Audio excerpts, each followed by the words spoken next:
महाराष्ट्रातील तमाम शिवभक्तांना मनापासून जय शिवराय, जय शंभूराजे. अत्यंत महत्वाचा विषय घेऊन आलोय. व्हिडिओला सुरुवात करण्याच्या अगोदरच आज सांगतोय, द रिअल थॉट आपल्या या युट्यूब चॅनलवर जर तुम्ही अजूनही नवीन असाल ना, आणि जर तुम्ही अजून आपलं युट्यूब चॅनल सबस्क्राईब केलं नसेल तर लगेच सबस्क्राईब करून टाका. कारण आपण ते बोलतो जे सत्य असतं. तर चला मग, जर सबस्क्राईब केलं नसेल लगेच सबस्क्राईब करून टाका, बेल आयकॉन दाबा, जेणेकरून आपला प्रत्येक व्हिडिओ सर्वात पहिल्यांदा मी तुमच्यापर्यंत तो व्हिडिओ पोहोचू शकेल. चला करून टाका. चला आता आपण या विषयाला सुरुवात करूया. अत्यंत महत्वाचा विषय आहे. महाराष्ट्रामध्ये जो जातीवाद पेरला गेलाय, जातीवाद कोणी केलाय, माणसामध्ये माणूस ठेवला नाही, असा हा लक्ष्मण हाके. आज आपण याची सगळी पोलखोल करणार आहेत आणि याची खोलून मारणार आहेत. आणि याची खोलून का मारणार आहे माहिती का? मी वारंवार सांगत होतो, लक्ष्मण हाके हा गोरगरिबांसाठी लढत नाहीये, नाही हा ओबीसी साठी लढतोय. हा लढत आहे फक्त आणि फक्त स्वतःच्या स्वार्थासाठी. हे मी वारंवार सांगत आलोय आणि आज ते सिद्ध झालं. तेच मला महाराष्ट्राच्या जनतेपुढे ठेवायचं आहे आणि ते मी ठेवण्याचा प्रयत्न करतो.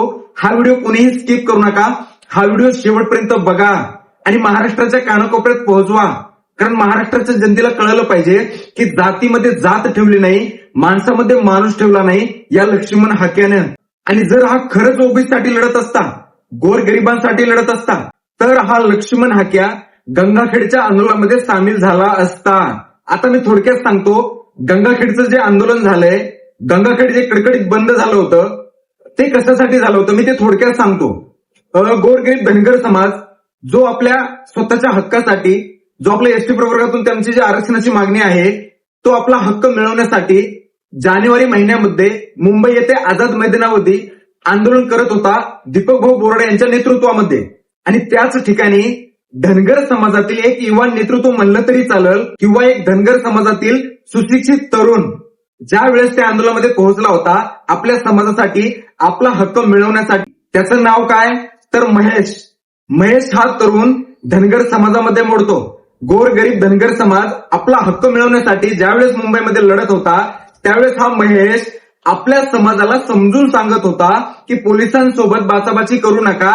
आपला जो म्हणतात ना, ते गावखेड्यामध्ये एक शब्द आहे बघा, गावखेड्याची जी लँग्वेज आहे ना, त्या लँग्वेज मध्ये तो असं बोलून गेला धनगर समाजाला, तुमचा जो अडाणीपणा आहे ना, तो माळ रानामध्ये दाखवा. तर त्याचा जो गैरसमज करण्यात आला म्हणा, किंवा प्रस्थापित जे राजकारणी आहेत, आणि विषय असा होता, हा जो महेश आहे ना, तो सध्या जो लढतोय तो भ्रष्टाचार विरोधी लढतोय, प्रस्थापितांच्या विरोधी लढतोय. आणि म्हणूनच प्रस्थापितांनी काही त्यांच्या कार्यकर्त्यांना भडकवलं. आणि हे जे त्याचं वाक्य होतं ना, मुंबई येथे जे आंदोलन झालं होतं, त्या आंदोलनातील हे जे त्याचं वाक्य होतं की तुमचा जो अडाणीपणा आहे तो माळ रानामध्ये दाखवा, या वाक्याचा फायदा उचलला प्रस्थापित लोकांनी. जे राजकारणी आहेत, गंगाखेडमधील एका आमदाराचं पण नाव समोर येत आहे, त्या आमदाराच्या कार्यकर्त्यांचं त्यांनी तो मुद्दा उचलला आणि सध्या सोशल मीडियावर तो ट्रेंड चालवला. आणि तो ट्रेंड चालवल्याच्या नंतर एकच व्हिडिओ व्हायरल होत होता. तो गैरसमज असा पसरवण्यात आला की हा महेश बोलला तुमचा अडाणीपणा हा महारांना दाखवा, म्हणजे आपल्या बौद्ध समाजाला तो बोलला असं ते दाखवलं गेलं. पण तिथं तो गैरसमज झाला होता. मुळामध्ये जर आपण तो व्हिडिओ स्लो मोशन करून पाहिला तर तो कुठेच असं बोललेलं नाहीये की तुमचा अडाणीपणा हा महारांना दाखवा. तो असं बोललेलाच नाहीये. तो काय बोलला होता, आपल्या समाजाला समजून सांगत होता. कारण धनगर समाज स्वतःचा हक्क मिळवून घेण्यासाठी जो गेला होता, तो पोलिसांसोबत जेव्हा बाचाबाची करत होता. आणि काय असतं माहिती का, समाज कोणताही असो, गावखेड्यातील लोक गावखेड्यातील असतात, त्यांना काही गोष्टी नाही समजत. पण हा जो महेश आहे, सुशिक्षित आहे, शिकलेला आहे, आणि त्याला कळत होतं, म्हणून तो आपल्या समाजाला समजून सांगत होता की तुमचा अडाणीपणा हा आपल्या माळ रानामध्ये दाखवा, इथे नका. कारण आपण इथे आलोय आपला हक्क मिळवून घेण्यासाठी, आपल्या समाजाला सांगत होता. तोच मुद्दा उचलला. कारण हा महेश लढत होता प्रस्थापितांच्या विरोधात, भ्रष्टाचाराच्या विरोधात. त्यामुळं प्रस्थापित लोकांनी हा मुद्दा पुढे केला. त्याचा सोशल मीडियावर हा प्रचंड व्हिडिओ व्हायरल केला. आणि त्याच्यानंतर काही लोकांनी त्याच्यावर हल्ला केला. हा जो त्याचा शब्द होता ना, त्या शब्दाचा गैरसमज पसरवला आणि त्याच्यावर हल्ला केला. विश्वरत्न भारतरत्न डॉक्टर बाबासाहेब आंबेडकरांचं जे स्मारक आहे, त्या स्मारकाच्या समोर घेऊन गेले, त्याला नाक घासायला लावलं, काठीने मारलं, बेल्टाने मारलं, एवढ्या क्रूर पद्धतीने त्याला मारहाण केली, मानवतेला काळीमा फासणारी घटना घडली. ज्या पद्धतीने त्याला मारहाण करण्यात आली ना, सर्वात पहिल्यांदा मी त्या घटनेचा जाहीर निषेध करतो. अशी मारहाण करण्याचा अधिकार कोणालाच नाहीये. हा, मला फक्त एक आवर्जून सांगावंसं वाटतंय, जर तो महेश एखाद्या समाजाला बोलला असता ना, तर मारहाण होणं साहजिक होतं. कारण कोणत्याही समाजाच्या भावना दुखावणं हे कुणीच खपून घेणार नाही. पण त्यानं चूकच केली नाही, तर त्या चुकीची सजा त्याला का मिळाली? आणि त्याच्यानंतर अॅट्रॉसिटीचाही त्याच्यावर गुन्हा दाखल करण्यात आला. आणि दुर्दैव एका गोष्टीचं, पोलीस यंत्रणा काय करते नेमकं? महाराष्ट्राचे पोलीस हे सगळ्या गोष्टी उघड्या डोळ्याने बघतात, त्यांच्या समोर, असंही त्यांनी सांगितलं. त्यांनी नंतर पत्रकार परिषद घेतली, अशी त्यांनी माहिती समोर ठेवली की पोलिसांसमोर मला घेऊन गेलेत, पोलिसांसमोर मला मारत होते. मग मला प्रश्न पडतोय की महाराष्ट्राचे पोलीस नेमकं करतात काय? गंगाखेडचे जे पोलीस आहेत, बांगड्या भरल्या होतात का? आता तुम्ही पोलीस आहेत जनतेच्या संरक्षणासाठी, आणि मग जर तुमच्या समोर एखाद्या तरुणाला जर मारहाण होती तर तुम्ही करतात काय? सर्वात पहिल्यांदा हा प्रश्न महाराष्ट्राची जनता विचारते. बरं चला ठीक आहे, पोलिसांसमोर त्याला घेऊन गेले, त्याला मारहाण केली, आणि जे मारहाण लोक करत होते ना, ते नाव कोणाचं घेत होते माहितीये? विश्वरत्न, भारतरत्न डॉक्टर बाबासाहेब आंबेडकरांचं नाव घेऊन त्याला मारत होते. आता सर्वात पहिल्यांदा जर तो बोलला असता ना, तर जर तो बौद्ध समाजाला, जो आपला गोरगरीब समाज आहे, जर त्या समाजाला बोलला असता तर त्याला मारलं, आपण एक शब्दही बोललो नसतो. पण जर त्याने चूक केलीच नाही, त्याची शिक्षा तुम्ही याला का दिली? याला एवढ्या क्रूर पद्धतीने मारहाण का केली? बेल्टाने मारलं, काट्याने मारलं का? आणि तो एक माणूस आहे, एवढ्या क्रूर पद्धतीने त्याला मारलं. खरंच मला या गोष्टीचा मी जाहीर निषेध सुद्धा करून चालणार नाही. फक्त एक मागणी करतो देवेंद्र फडणवीस साहेबांकडे, ज्यांनी कुणी याला मारहाणी केली ना, त्यांच्यावर गुन्हा दाखल झाला पाहिजे आणि त्यांना अटक झालीच पाहिजे. त्यांना सुद्धा त्याच पद्धतीने मारलं पाहिजे ज्या पद्धतीनं त्यांनी या महेशवर हल्ला केला. आता त्या लोकांनी जी मारहाणी केली, ते लोक नाव कुणाचं घेत होते? विश्वरत्न, भारतरत्न डॉक्टर बाबासाहेब आंबेडकर, ज्यांनी समानताचा अधिकार दिला, ज्यांनी माणूस म्हणून जगायला शिकवलं. विश्वरत्न, भारतरत्न डॉक्टर बाबासाहेब आंबेडकर महापुरुष आहेत, आणि महापुरुषांची शिकवण आपल्याला मुळामध्ये अशी नाहीच आहे. जर आपण शहानिशा केली असती त्या व्हिडिओची, त्याच्यानंतर जर मारहाण केली असती, साहजिक होतं. पण जर तो शब्द, त्यांनी महार हा शब्द वापरलाच नाही, त्यांनी शब्द वापरलाय माळरान, जो गाव खेड्यामध्ये हा शब्द आहे. बरं, त्याला भीमसैनिकांनी मारलंय का? तर मुळामध्ये नाही, असं मी सांगत नाही, स्वतः महेश सांगतोय. आपले जे बौद्ध समाज आहे, त्या समाजानं महेशवर हल्ला केलेला नाहीच आहे, नाही केला. महेशवर हल्ला कोणी केलाय? तर गंगाखेडचे जे प्रस्थापित पुढारी आहेत, त्यांच्या कार्यकर्त्यांनी, असं महेशचं म्हणणं आहे. मुळामध्ये बौद्ध समाज आणि धनगर समाज हा वाद नाहीच आहे, नाहीये कुठेच.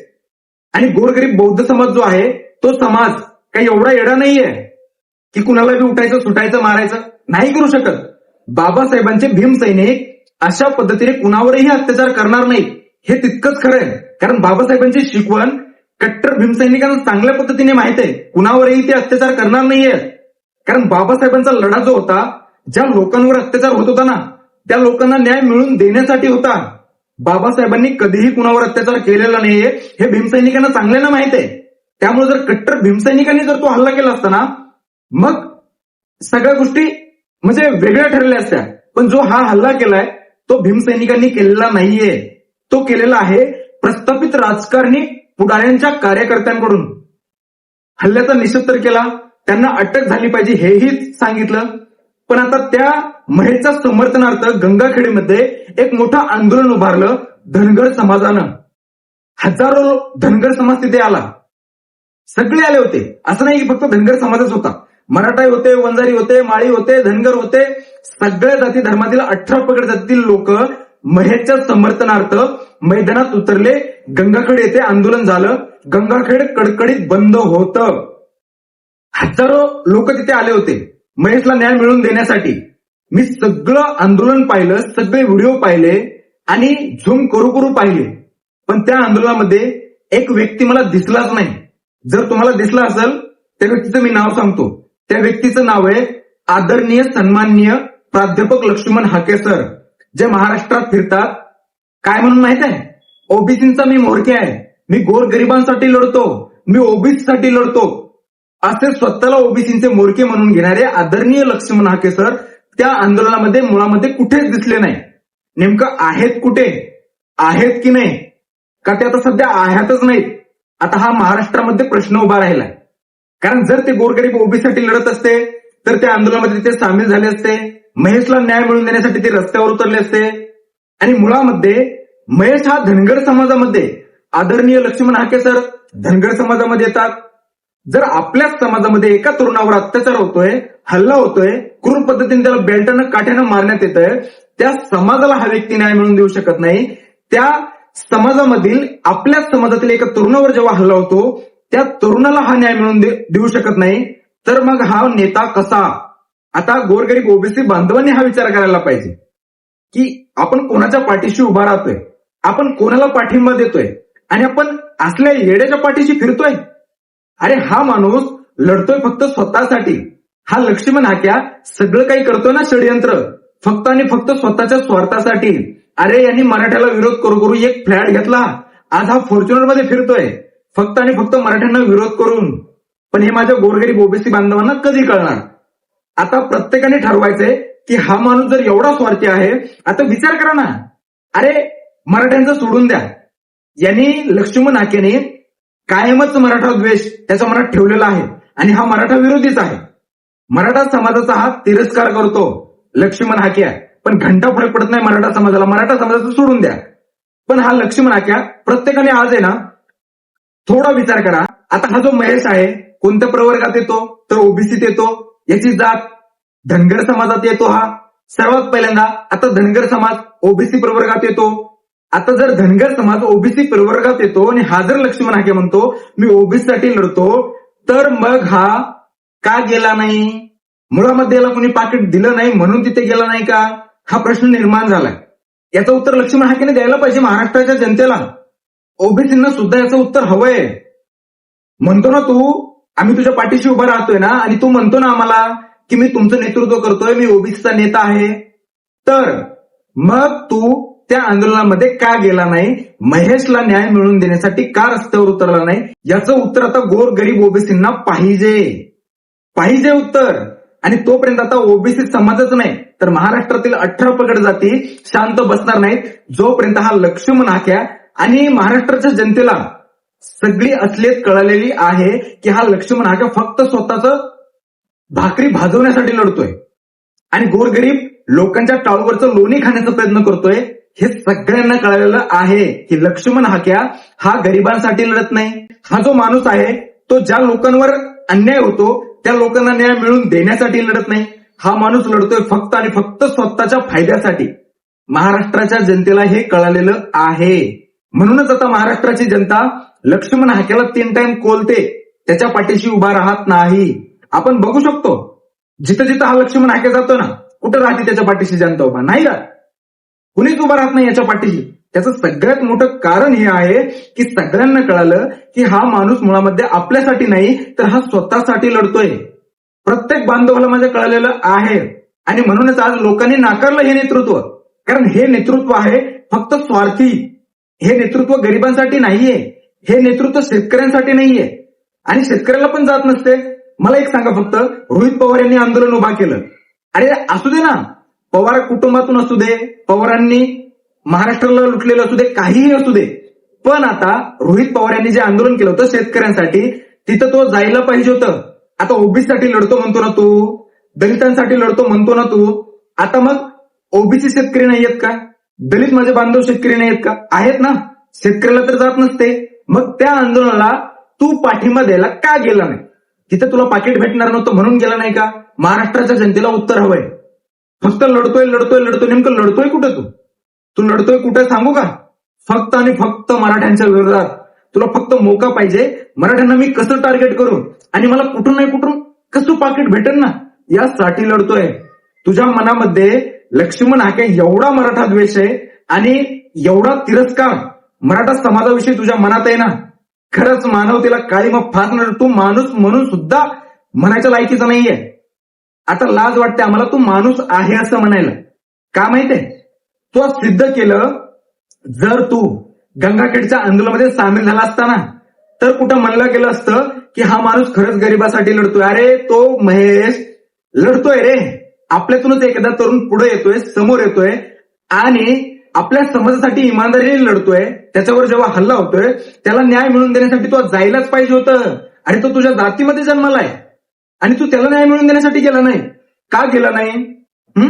तो आज सिद्ध केलंय पुन्हा एकदा की तू फक्त आणि फक्त मराठा समाजाला टार्गेट करतोय, मराठा समाजाला शिव्या देतोय, मराठा समाजाविषयी तुझ्या मनात द्वेष आहे आणि फक्त तुला मराठा समाजाला टार्गेट करून तुझी राजकीय पोळी भाजवायची.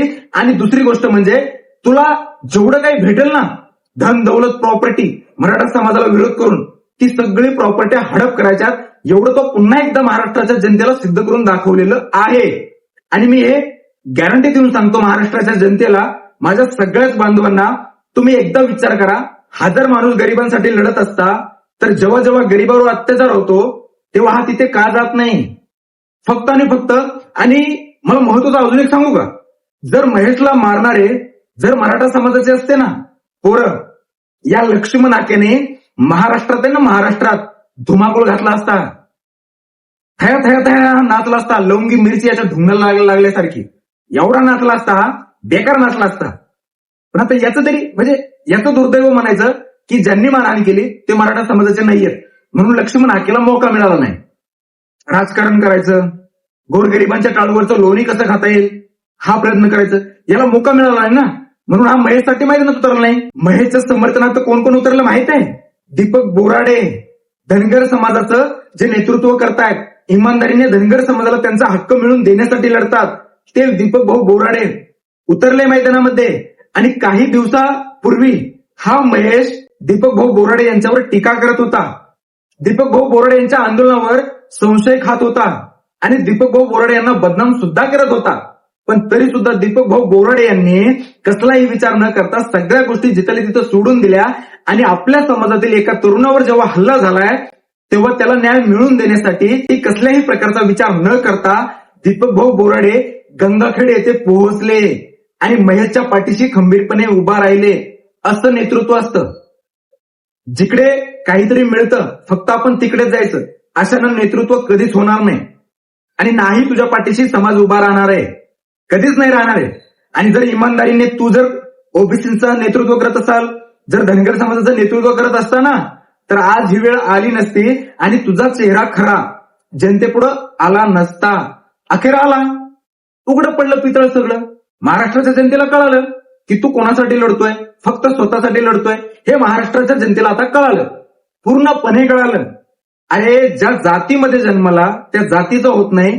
ओबीसी प्रवर्गामध्ये किती जाती, काय नेतृत्व करणार आहे तू? तू फक्त तिथं लढणार जिथं तुला काहीतरी मिळेल, बाकी तुला बाकी कुणाचंच काही घेणं देणं नाहीये. तू हे वारंवार सिद्ध करण्यात आलंय. तुला फक्त मराठा आणि ओबीसी वाद पेटवायचा आहे, एकमेकाच्या अंगावरती समाज घालवायचे, तुला फक्त एवढंच करायचंय. महाराष्ट्रामध्ये दंगली घडवायच्या आणि फक्त त्या दंगली घडून मला फक्त एक उत्तर दे, जेव्हा खरंच मराठा आणि ओबीसी वाद लागल तेव्हा तू उतरशील का मैदानात? तेव्हा सगळ्यात पुढे उभा राहशील का? नाही, तू बाहेर सुद्धा निघणार नाही. घराच्या आतूनच पत्रकार परिषद घेशील आणि तिथूनही मराठ्यांना शिव्या देशील. एवढा मराठाच विषय तू. आणि मी तुझ्यावरती हा व्हिडिओ बनवतोय, माझा तुला विरोध नाहीये, वैयक्तिक माझं तुझ्याशी काहीही संबंध नाहीये, पण तू वारंवार मराठा समाजाला टार्गेट करतोय त्यामुळे मी तुझ्यावरती हा व्हिडिओ बनवतोय. तसं बघायला गेलं वैयक्तिक माझा तुझा विरोध नाहीये, मला तू काहीच वाटत नाही तुझं, पण माझ्या तुझ्या विचाराला विरोध आहे. तुझे वारंवार मराठा समाजाला टार्गेट करतो त्या नीच प्रवृत्तीला विरोध आहे, म्हणून तुझ्यावरती हा व्हिडिओ बनवतोय. आणि महाराष्ट्राच्या जनतेला तुझं जे खरं पितळ आहे ना ते उघडं पाडतोय महाराष्ट्राच्या जनतेसमोर. आणि ते गरजेचं आहे, कारण तू वाद पेटवतोय महाराष्ट्रात आणि जातीमध्ये भांडणं लावतोय. जातीवाद पेटवलाय तू मराठवाड्यामध्ये, बीड जिल्ह्यामध्ये. कशाला जातोय तू? ह्या गल्लीतून त्या गल्लीत फिरतो, त्या गल्लीतून ह्या गल्लीत फिरतो, जातीमध्ये भांडणं लावतोय. कशासाठी? बीड जिल्ह्यामध्ये तू जाऊच नको ना, लढतोय ना गरिबांसाठी. तू ज्या जिल्ह्यात जन्मला त्या जिल्ह्यामधीलच गोरगरिबांना न्याय मिळवून देण्यासाठी लढ. तुला राजकारण करायचंय, तिथल्या गरिबांची कामं कर ना, राहील ना.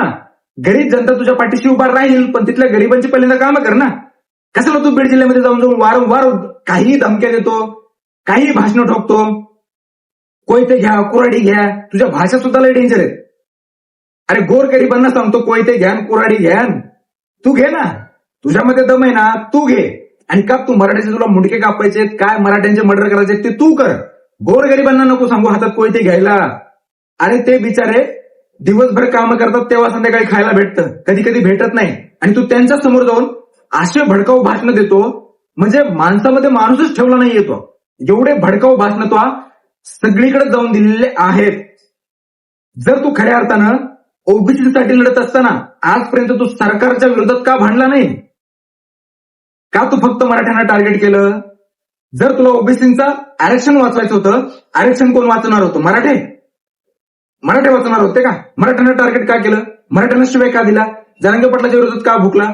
लई प्रश्न असे निर्माण झाले. फक्त माझ्या ओबीसी बांधवांना एक विनंती करतो, याचं जे पितळ आहे ना सगळं तुमच्या समोर उघडं पडलंय. आता तरी तुम्ही हा माणूस काय आहे हे ओळखा आणि आपल्याला कोणाच्या पाठीशी उभा राहायला पाहिजे हे तुम्ही ठरवा. तुम्ही ठरवा ना. जर याला आरक्षण वाचवायचं असतं ना, हा फडणवीसांच्या विरोधात बोलला असता, सरकारच्या विरोधात बोलला असता, महायुतीच्या विरोधात त्यांनी दंड थोपटले असते. पण हा गडी दंड थोपटतो गोरगरीब मराठा समाजाच्या विरोधात. आणि काय फरक पडलाय मराठा समाजाला? जे हक्काचं होतं ते मिळालं. काय फरक पडला? जे मराठ्यांसाठी जी आर निघायचे होते ते सरकारने जी आर काढलेले आहे. हैदराबाद गॅझेट लागू झालं, हैदराबाद गॅझेटलाही यांनी विरोध केला, नाही फरक पडला. ओबीसी प्रमाणे शैक्षणिक सवलती लागू झाल्या मराठा समाजाला, काहीच लक्ष्मण हाके मराठा समाजाचं काहीच वाकडं करू शकला नाही. हे तितकंच सत्य आहे. यांनी फक्त विरोध केला. का केला माहित आहे? तुम्हाला मी सांगितलं, फक्त स्वतःच्या स्वार्थासाठी आणि मराठा समाजाला टार्गेट करून मला काय भेटतंय आणि ते मिळवून घेण्यासाठी यांनी मराठा समाजाला टार्गेट केलं.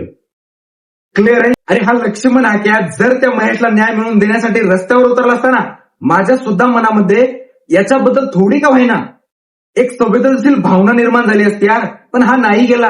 अरे त्या महेशला न्याय मिळवून देण्यासाठी दीपक बोराडे गेला, आपले विष्णुभाऊ कुराडे गेले, धनगर समाजाचे नेते गेले, गोपीचंद पडळकर साहेब जे आमदार आहेत त्यांनी सुद्धा फोन लावून सगळी विचारपूस केली आणि पीआयचा नंबर मागून त्याच्यावरती जो गुन्हा दाखल झाला ना अॅट्रॉसिटीचा, तो गुन्हा सुद्धा दाखल झालेला मागे घ्यायला लावला.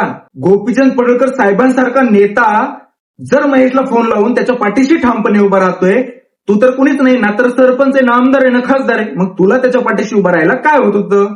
का तुला मान मिळणार नव्हता, तुला सन्मान मिळणार नव्हता, तुझ्या गळ्यामध्ये कुणी शाल नव्हतं टाकणार, तुला सत्कार होणार नव्हता तुझा, म्हणून तू तिथे गेला नाही का? नेमकं गेला का नाही?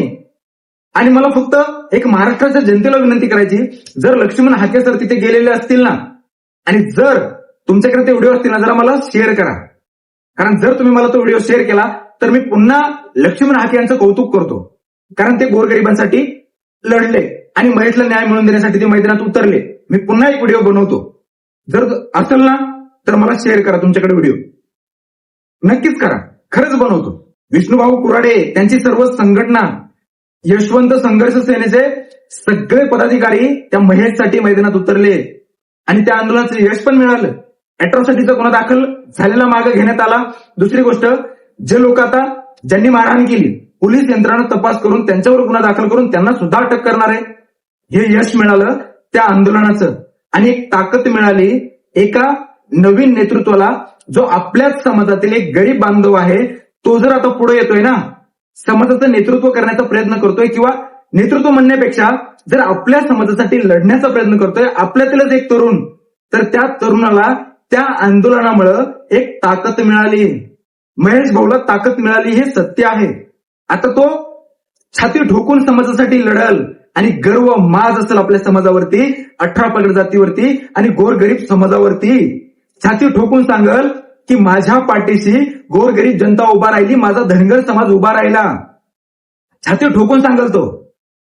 अरे हा महेश जो आहे ना, शिव शाहू फुले आंबेडकर यांच्या विचारावरती चालणार आहे. त्याचा प्रत्येक व्हिडिओ बघा. प्रत्येक व्हिडिओमध्ये तो काय म्हणतो? जय शिवराय, जय भीम, जय मल्हार, जय अहिल्यादेवी, जय लवजी, सगळ्या महापुरुषांची ती नावं घेतो. तो मुळामध्ये महापुरुषांच्या विचारावरती चालणारा आहे. तरी सुद्धा त्याच्यावर मारहाण झाली. दुर्दैव आहे, खरंच दुर्दैव आहे. बिचारा तो लढतोय यार, आपल्यातील एक तरुण. आणि मी तर म्हणतो, जात न बघता, जात समोरच्याची कोणतीही असू द्या, पण एखादा जर तरुण आपला मित्र असेल, आपला भाऊ असेल, आपला दुश्मन जरी असला ना, पण तो जर समाजासाठी लढतोय ना, त्याच्या पाठीशी उभं जर आपल्याला राहायचं नसेल, त्याला विरोध नका करू, लढू द्या. अशा तरुणांची गरज आहे महाराष्ट्रामध्ये. महेश सारखे तरुण महाराष्ट्राला हवे आहेत, खरंच आहेत. आणि त्यांच्या पाठीशी जर आपल्याला उभं राहायचं नसेल, त्यांना विरोध नका करू, लढू द्या. आणि मी स्वतः मराठा आहे, मी माझ्या समाजासाठी लढतो. पण जर इतर जातीतील एखादा तरुण जर त्यांच्या समाजासाठी लढत असेल ना, मला अभिमान वाटतो आणि त्याच्या पाठीशी मला उभा सुद्धा राहावं असं वाटतं. मी राहतो, कारण मला अभिमान आहे, गर्व आहे की माझा एक भाऊ लढतोय त्याच्या समाजासाठी. आणि प्रत्येकाने ही विचारधारा ठेवली पाहिजे.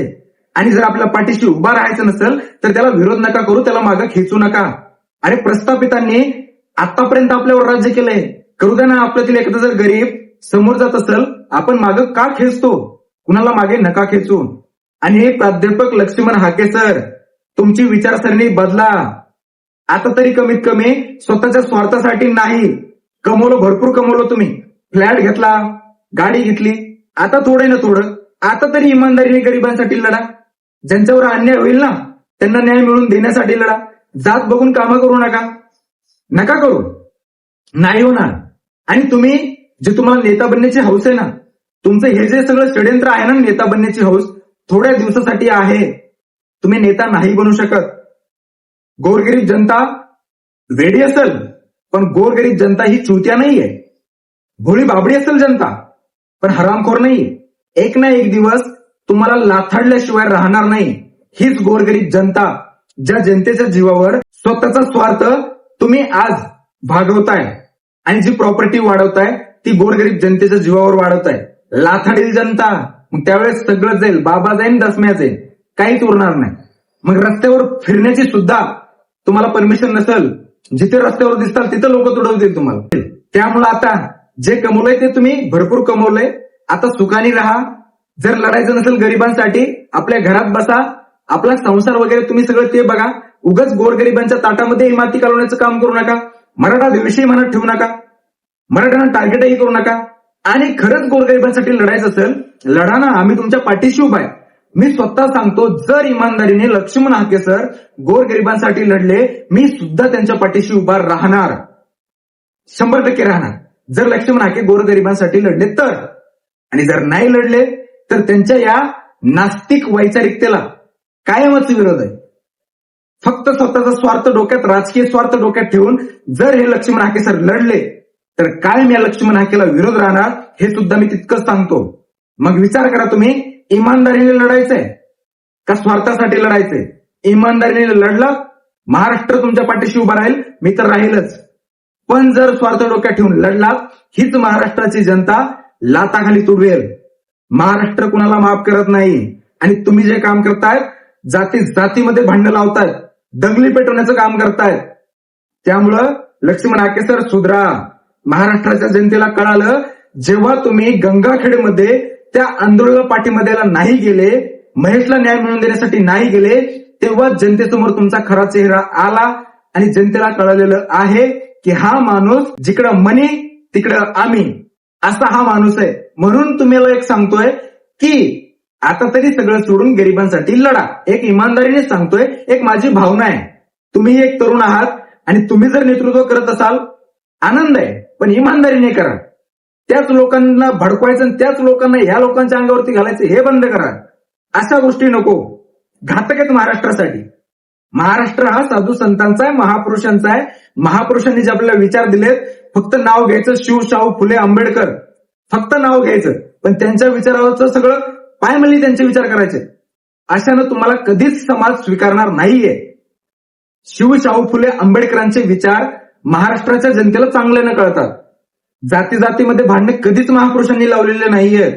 स्वतःच्या समाजासाठी लढा. आता तुम्ही म्हणाल की मी जरांगे पाटलाचा कार्यकर्ता आहे म्हणून मी लक्ष्मण हाकेला टार्गेट करतोय, तेही सांगतो. जरांगे पाटलांनी कधीही कोणत्या जातीचं नाव घेतलं नाही, कोणत्या समाजाचं नाव घेतलं.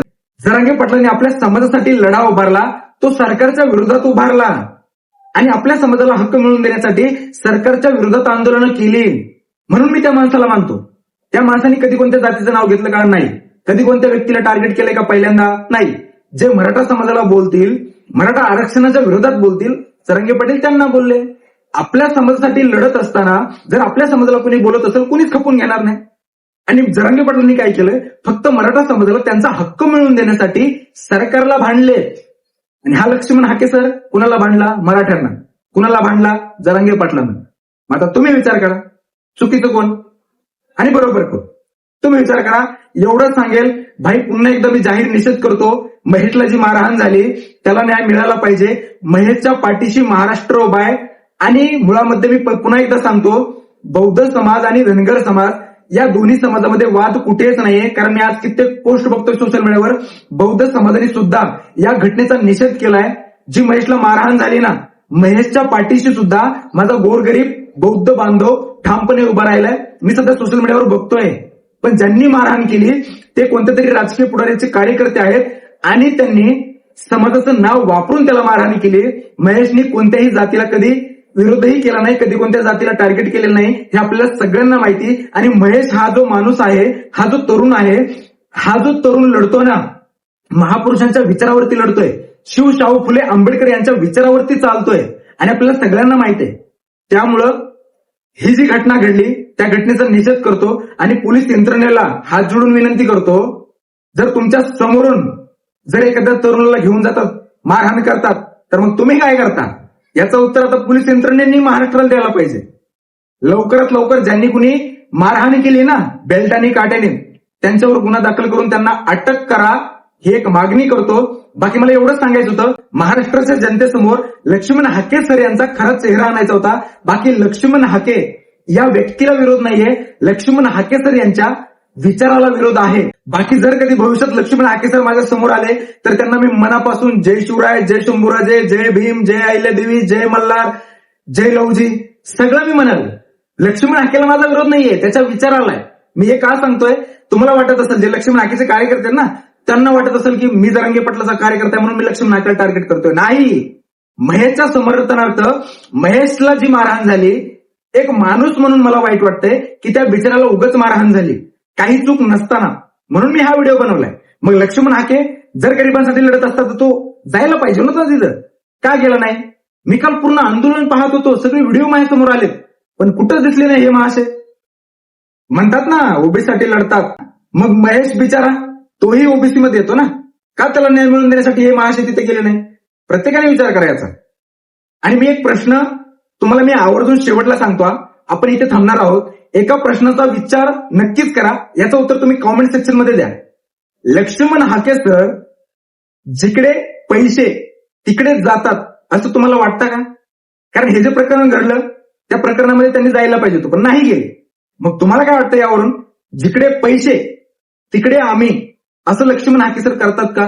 फक्त स्वतःसाठी स्वार्थासाठी लढतात का? नक्कीच कॉमेंट सेक्शन मध्ये उत्तर द्या. बाकी थांबतो. या व्हिडिओमध्ये एवढंच सांगायचं होतं, लक्ष्मण हाके सर यांचा पुन्हा एकदा सांगतो खरा चेहरा महाराष्ट्राच्या जनतेपुढे आणायचा होता आणि मी तो आणलेला आहे. जर तुम्हाला हा व्हिडिओ आवडला असेल लाईक करा, शेअर करा.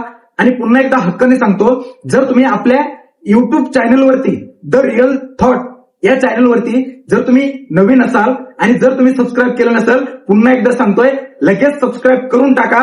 हा व्हिडिओ जास्तीत जास्त शेअर करा, महाराष्ट्राच्या कानाकोपऱ्यात पोहोचवा. प्रत्येक सोशल मीडिया ग्रुपवरती हा व्हिडिओ शेअर करा. एवढंच सांगेल.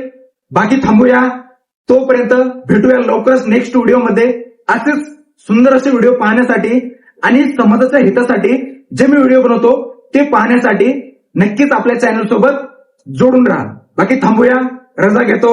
जय शिवराय, जय शंभूराजे, जय भीम, जय लवजी, जय मल्हार, जय अहिल्यादेवी.